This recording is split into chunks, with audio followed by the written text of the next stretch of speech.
Nah, ini ya. Ada di halaman 142 ya. Nah, di sini kita akan mencari akar dari persamaan ini ya.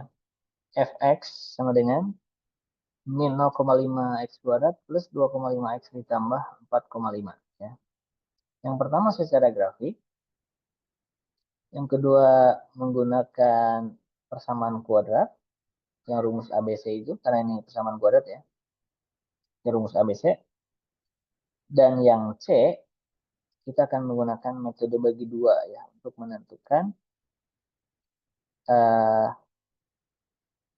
akarnya berapa. Dan tebakan awalnya XL-nya sama dengan 5 dan XU-nya sama dengan 10 ya. Dan kita akan menghitung errornya berapa. Dan errornya ini ada epsilon A dan epsilon T ya setelah setiap iterasi ya. Oke. Kenapa epsilon T-nya bisa kita hitung? Karena solusi eksaknya itu di sini, yang B ini ya. Jadi kalau kita cari menggunakan uh, rumus ABC itu, maka itulah solusi eksaknya. Ya kan? Jadi ini ya pura-pura aja fx ini susah dicari solusinya ya. Padahal sebenarnya gampang pakai rumus ABC ya. Jadi ini uh, ya seolah-olah ini adalah masalah yang sulit gitu aja. Nah, untuk yang A, yang secara grafik, sebenarnya kalian mungkin bisa juga, oh, saya nggak punya genus. Oke, sebenarnya butuh software ya. Mungkin di Excel juga bisa. Kalian harus punya sebaran nilai X ya, antara 5 sampai 10 untuk upload ya. Mungkin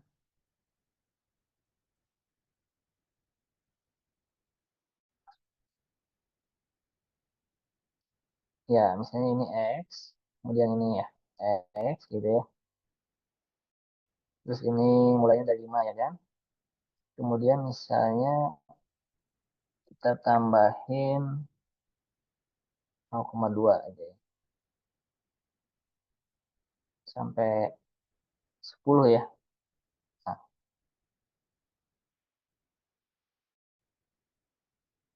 sampai 10. Eh, oh salah. Ini,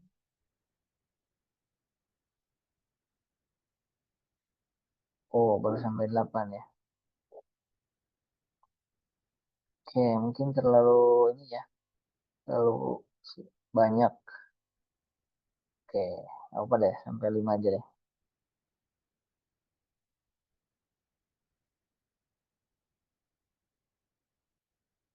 Nah, sini ya. Terus nilai fungsinya yaitu minus 0,5 kali X kuadrat, berarti kali ini, kali 2 kali ya. Terus tambah 2,5 kali X, kali A2 ya. X-nya kan tambah 4,5 ya. Nah, ini hasilnya. Terus tarik ke bawah. Nah, setelah itu kalian plot ke grafik.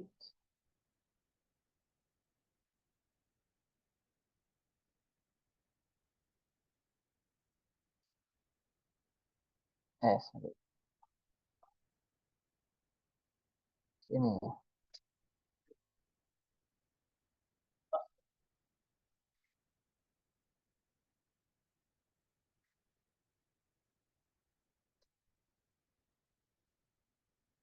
Oh, kayaknya harus benar ya.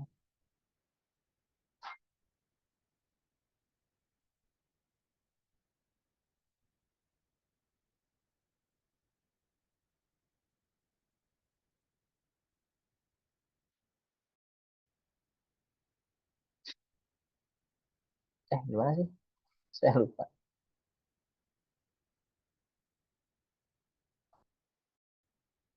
Gimana kalau dua-duanya pengen diplot?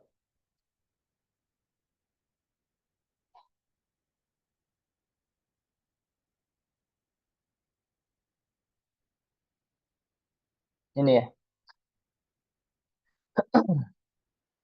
Ya, emang kalau di Excel gambarnya nggak, grafiknya nggak terlalu ini ya, mulus.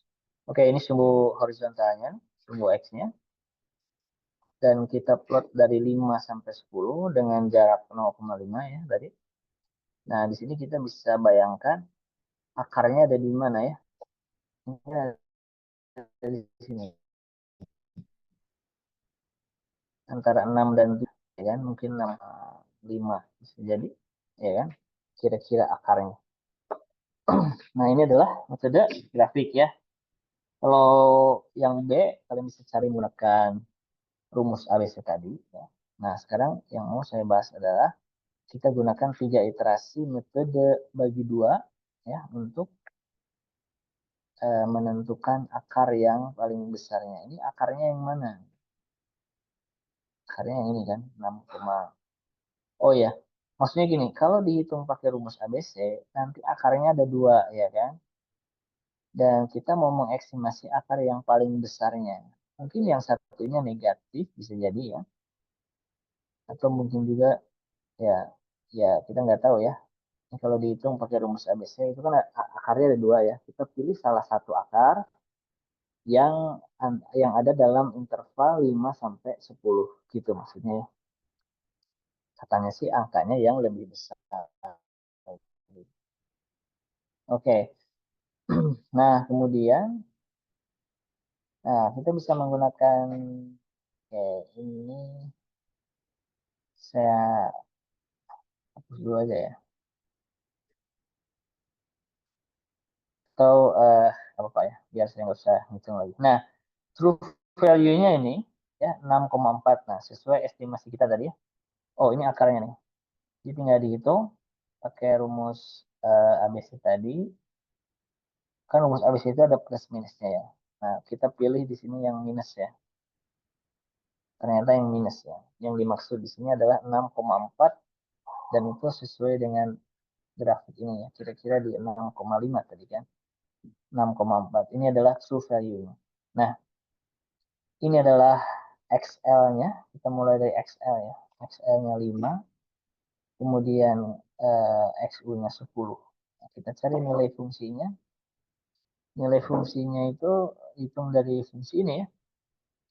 Min 0,5 kali power B4 2 ini artinya B4 dikuadratkan ya.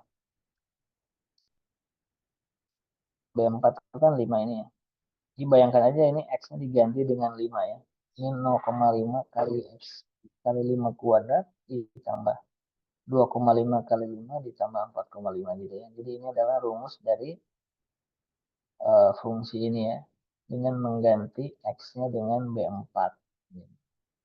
XU-nya 10, kemudian kita hitung FXU-nya ya. Dengan fungsi yang sama kayak tadi ya. Min 0,5 X kuadrat plus 2,5 X ditambah 4,5.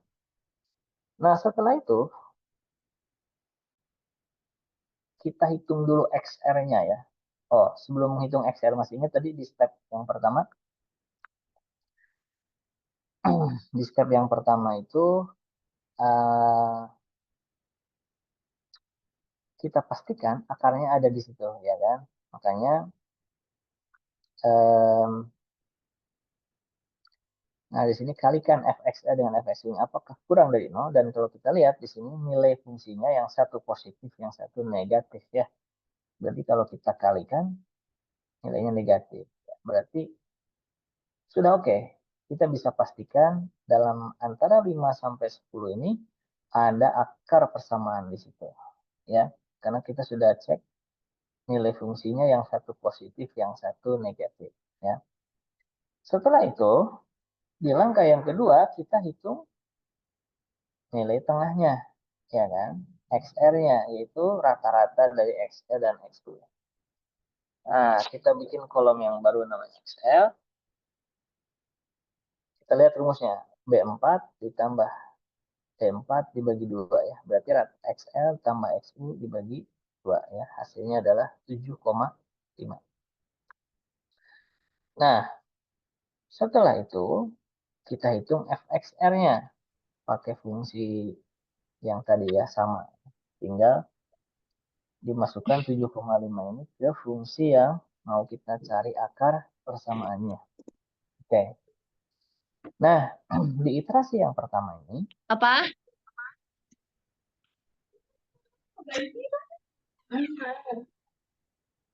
Zulfa tolong di mute.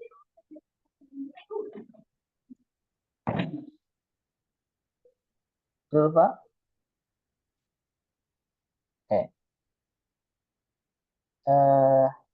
Di iterasi yang pertama ini kita sudah menemukan estimasi akar yaitu 7,5. Jadi nilai XR ini adalah estimasi akarnya 7,5. Zulfa, halo? Bisa dengar? Tolong di mute suaranya.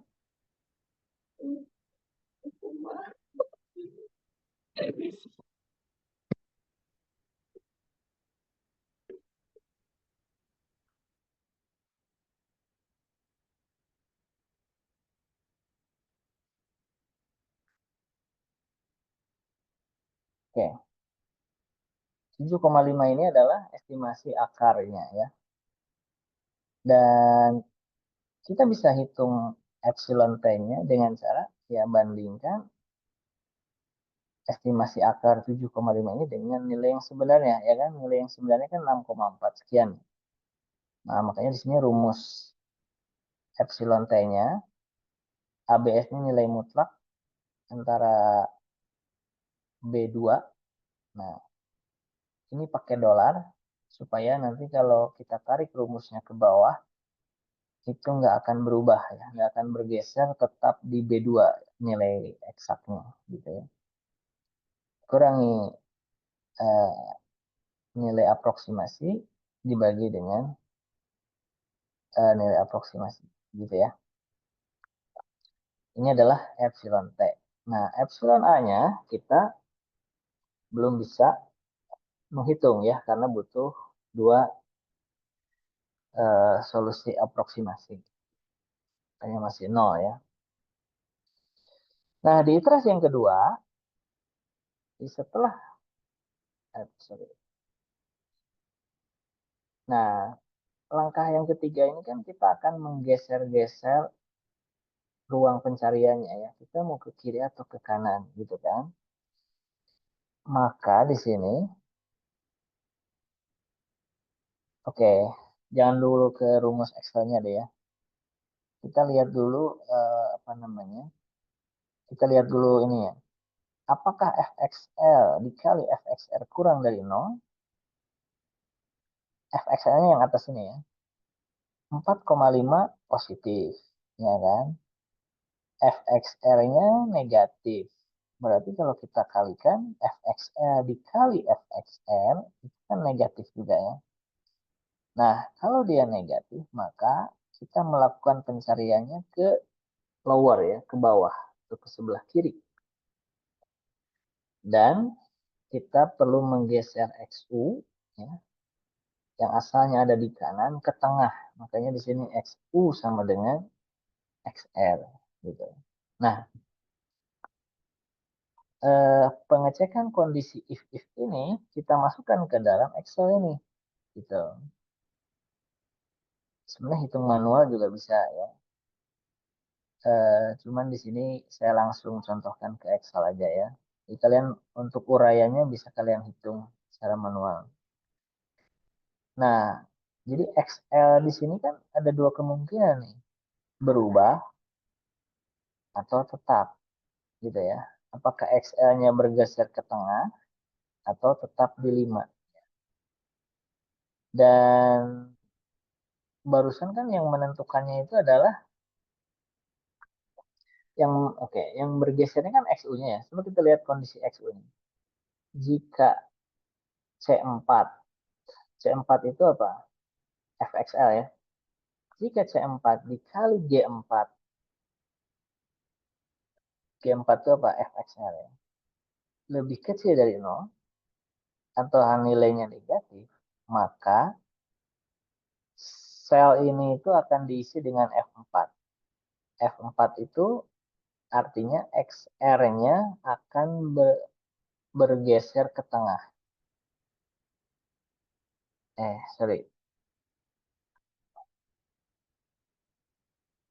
XU-nya nilainya akan sama dengan XR gitu ya. Jadi kalau ada if dalam Excel itu, jika kondisi ini benar, maka nilainya akan sama dengan F4. Kalau salah, maka nilainya akan sama dengan D4. Gitu ya. Kenapa nilai sel ini sama dengan F4, yaitu XR ya karena kondisinya benar ya. Jadi di sini XU-nya itu sama dengan XR. Artinya apa? Artinya XU-nya bergeser ke tengah ya. Asalnya kan 10 di kanan ya. Sekarang nilai XU-nya jadi 7,5. Jadi sama dengan nilai XR-nya karena bergeser ke tengah.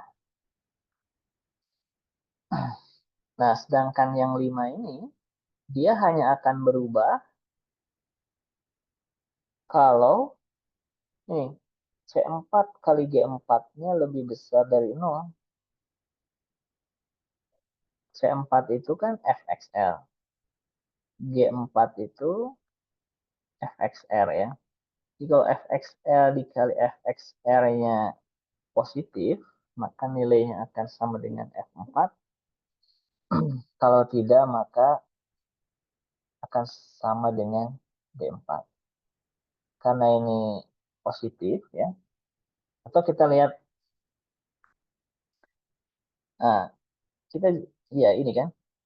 Kalau FXL dikali FXR-nya lebih besar dari 0, maka XL-nya sama dengan XR. Jadi XL itu akan berubah dengan sama dengan XR kalau eh, hasil perkaliannya ini positif.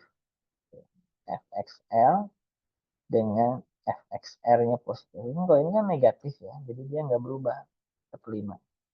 Karena yang berubahnya itu XU-nya. Jadi ini salah satunya yang akan berubahnya.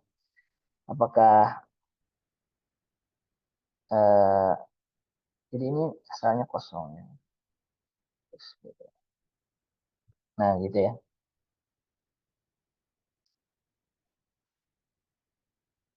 Jadi di iterasi yang kedua XL-nya tetap, XU-nya yang berubah jadi sama dengan XR.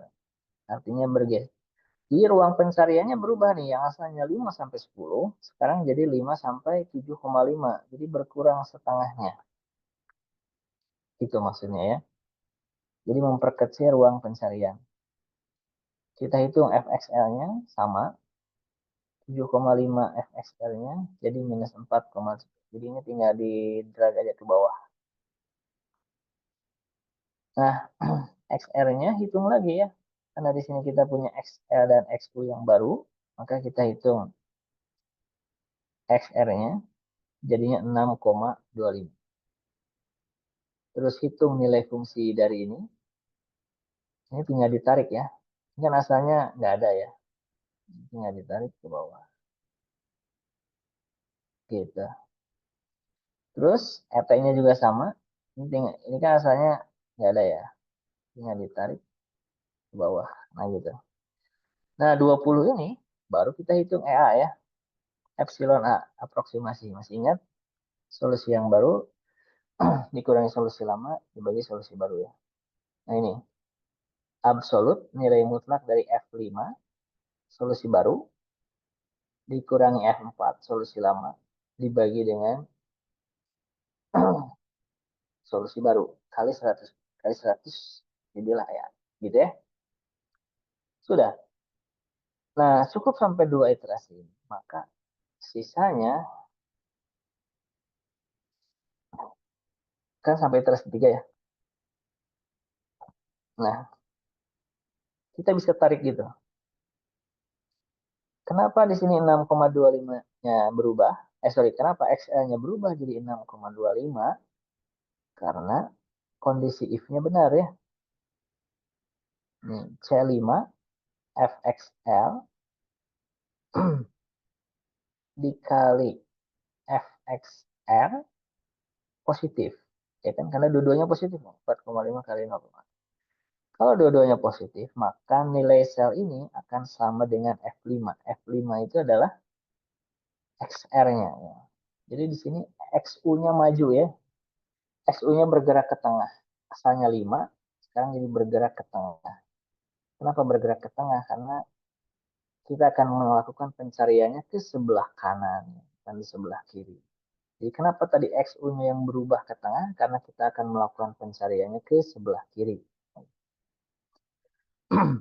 Nah, sehingga nilai fungsinya berubah juga ya, sesuai dengan XL-nya. Kalau XL-nya yang berubah, ya berarti XU-nya nggak akan berubah. Karena XU ini berubah kalau ya ini perkalian antara FXL dengan FXR-nya negatif.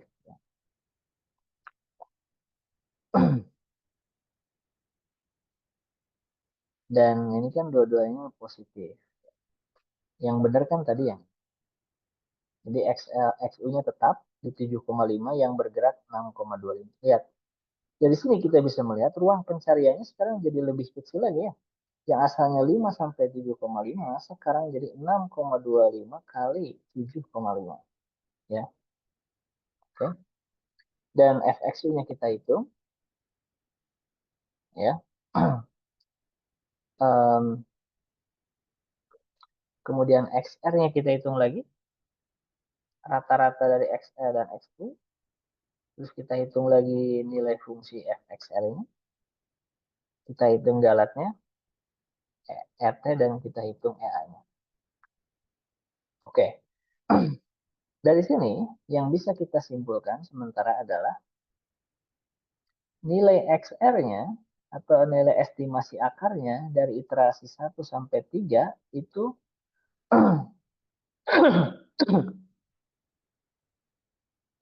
apa namanya? Terjadi peningkatan dilihat dari galat aproksimasinya ya. Jadi memang galatnya itu karena ini metode bagi dua itu memang punya karakteristik ya. Kadang loncat-loncat galatnya. Dari besar, coba lihat nih. Asal yang 14, kedua, terus ke 6. Sebenarnya secara secara tidak langsung dia mendekati berkurang sih ya. Kan asalnya 14% ya. Jadi 2, terus jadi 6, nanti kalau kita tarik lagi, kita hitung lagi sampai iterasi berikutnya. Nah, lihat XR-nya jadi berkurang jadi 6,56. EA-nya ya berkurang ya, jadi 20 ke 9 dan ke 4. Kita lihat iterasi berikutnya, iterasi kelima. Lihat nih, XL-nya tetap, XU-nya yang berubah-ubah. XU-nya yang bergerak ke tengah, bergerak ke tengah lagi, bergerak ke tengah lagi. Dan ruang pencariannya kita lihat antara XL dan XU itu semakin kecil ya. Dan nilai XR-nya lihat 6,40 ya, semakin mendekati yang sebenarnya. Kita teruskan. Ini 6,32 ya. Jadi dia agak loncat-loncat.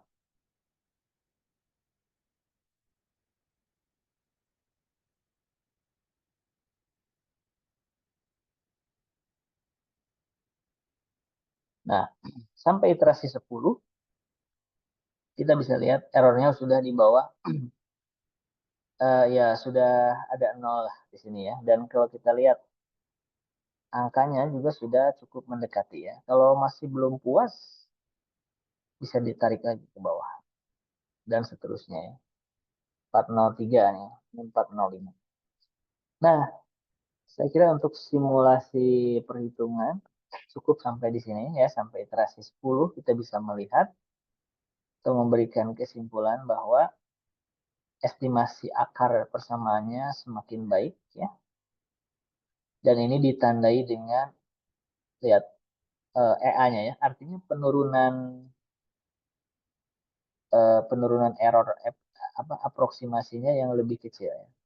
Kenapa ET-nya dia bisa kadang besar, kadang kecil? Karena dia tuh kayak apa namanya? Kalau kita lihat metodenya ini kayak loncat-loncat gitu ya.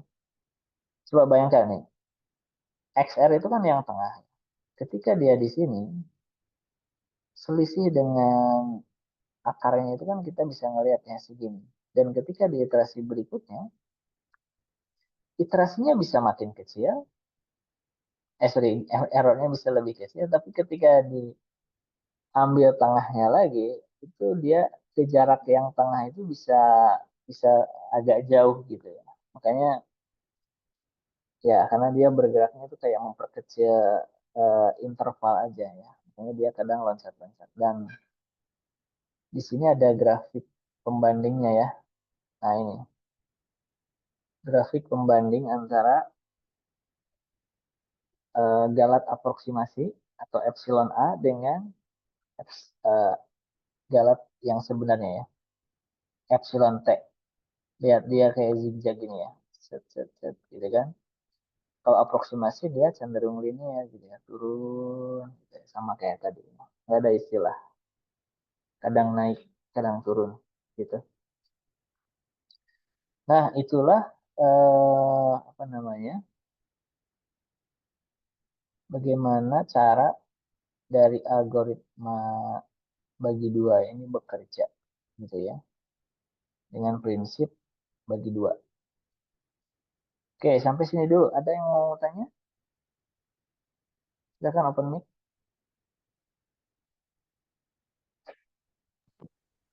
Saya Pak.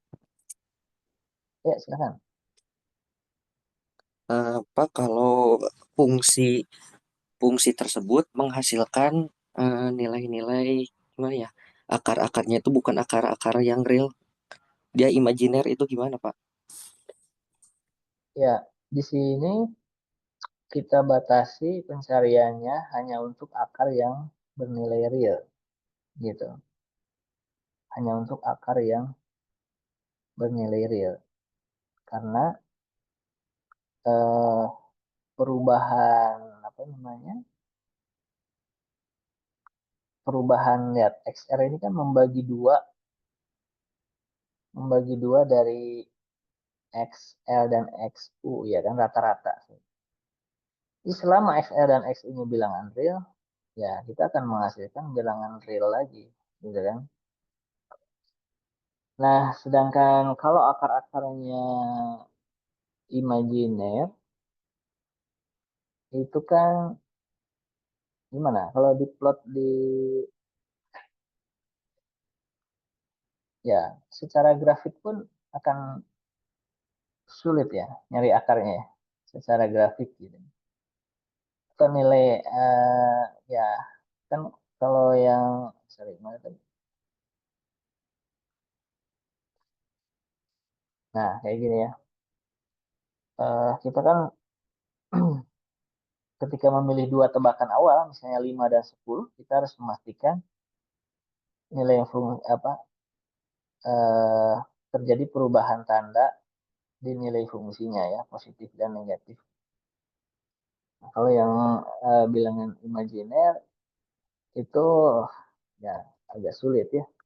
Jadi memang kita batasi masalah pencarian akar ini pada akar yang bernilai real ya. Bisa real sama atau real beda. Karena ada tiga kemungkinan ya akarnya. Gitu Ivan. Ya, baik, Pak, terima kasih penjelasannya. Sama ini Ipan tadi telat masuk, Pak. Jadi pas di awal nggak ada absen. Oke, nanti saya di akhir. Ada lagi yang mau tanya? Yang lain?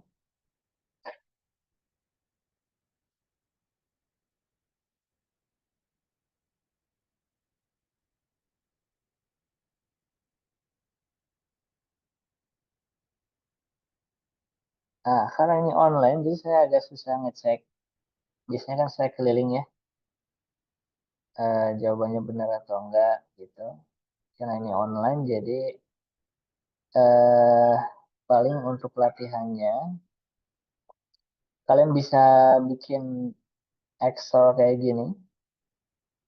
ya. Gimana cara menulis rumus Excel-nya tadi sudah saya sampaikan. Atau kalian mau cobain manual juga nggak apa-apa. Sampai 3 iterasi ya. Sampai sini nih. Nanti kalian bikin kolom eh, XL, FXL, XU, XU, XL, dan sampai hitung errornya ya. Jadi untuk latihannya silahkan kalian cobain sendiri. Terus kalian bandingkan hasilnya dengan yang ada di Excel ini ya. Atau kalian mau langsung bikin Excel-nya juga boleh. Dua-duanya saya akan mengasumsikan kalian paham. Kalau kalian bikin Excel-nya dan ternyata hasilnya sama, oke berarti kalian paham ya. Atau kalau kalian kerjain manual sampai 3 iterasi, kalau pakai Excel kan tinggal tarik tadi ya. Atau kalau kalian kerjain manual sampai 3 iterasi, itu saya anggap paham juga. Ya. Jadi tanpa saya keliling, kalian jadikan acuan aja hasil ini ya. Kalau sama berarti kalian bisa memahami eh, apa yang barusan dikerjakan, ya. Apa yang barusan kita bahas. Nah, selain latihan, saya mau ngasih tugas untuk dikumpulkan minggu depan ya. Latihannya ini gabungan ya, pakai Excel dan juga ini yang nomor duanya ya. Sebenarnya boleh hitung manual juga ya, nggak usah pakai Excel. Ini nomor dua nih ya, tentukan akar dari persamaan fx sama dengan ini ya, secara grafik. Secara grafik tadi saya udah kasih tahu ya, pakai Excel bisa. Atau kalau kalian tahu GNU Plot itu lebih bagus visualisasinya, bebas lah, terserah. Pokoknya secara grafik ya. Pakai Excel tadi sudah saya kasih contoh. Nah, karena ini bukan persamaan kuadrat, sehingga kita nggak bisa pakai rumus ABC. Makanya di sini pertanyaannya nggak ada menyuruh nyari solusi eksaknya ya, tapi langsung menggunakan metode bagi dua. Tebakan awalnya XL-nya 0 dan XU-nya 1. Nah, lakukan iterasinya sampai EA-nya ini, epsilon A-nya, lebih kecil dari ES. ES-nya 10% ya, atau 0,1 ya. Kalau EA-nya udah lebih kecil dari 0,1, ya udah berarti kita anggap selesai gitu. Nah, silahkan kalian nanti coba. Boleh pakai Excel, boleh juga manual, pakai kertas gitu ya, yang pasti. eh nah, termasuk yang bikin grafik ini juga sama ya. Bisa nggak dibikin di kertas ya? Bisa aja gitu. Jadi kalian beri beberapa nilai antara 0 sampai 1 gitu ya. Terus hitung nilai fungsinya, nanti tinggal gambarkan titik-titik. Mungkin kalau digambar apa di kertas apa tuh namanya kotak-kotak ya, itu mungkin akan lebih baik ya eh, dari sisi grafiknya gitu. Jadi mau pakai Excel bisa, silakan mau manual juga bisa. Ini saya jadikan tugas yang